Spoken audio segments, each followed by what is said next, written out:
పొలం సరిహద్దు రాళ్ళ మీద ఆయన ఫోటోలు వేసుకుంటాం. ఇవన్నీ చూస్తే దానికి మెడికల్ ఇక్కడ డాక్టర్లు కూడా ఉండుంటారు కొంతమంది.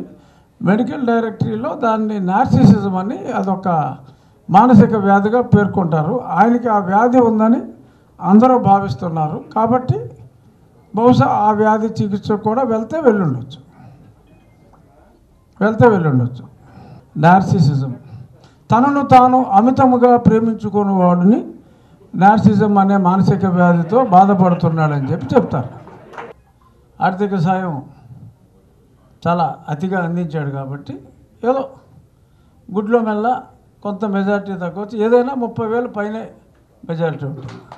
మన భూముల్ని తాకట్టు పెట్టి అప్పు తీసుకొని ఆ అప్పుతో కొన్ని బటన్లు నొక్కి, ఇప్పుడు జనవరిలో బటన్ నొక్కాడు, ఇప్పుడు తెలిసింది బటన్ నొక్కి అంటాడు. మొన్నటిదాకా డబ్బులు రాలా, ఇప్పుడు కూడా రాలా, బిల్స్ ఇచ్చుకుంటున్నారు.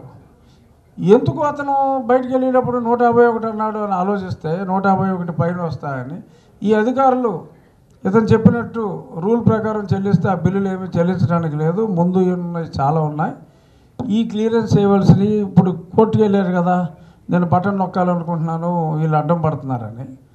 అది ఇచ్చేస్తే గొడవ లేదు, కానీ అది ఇవ్వట్లా. 14,000 కోట్లు ఆయన బిల్లులు క్లియర్ చేసుకోవాలని చెప్పి ఇన్స్ట్రక్షన్స్ ఇచ్చాడు. అది పాటించాలి అంటే ఆఫీసర్లకు కూడా ఒక నమ్మకం కలగాలి.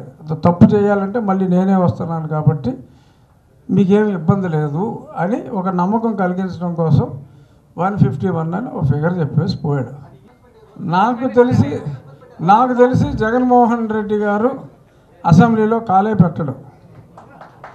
ప్రతిపక్ష నాయకుడిగా ఆయన కాలు పెట్టడు.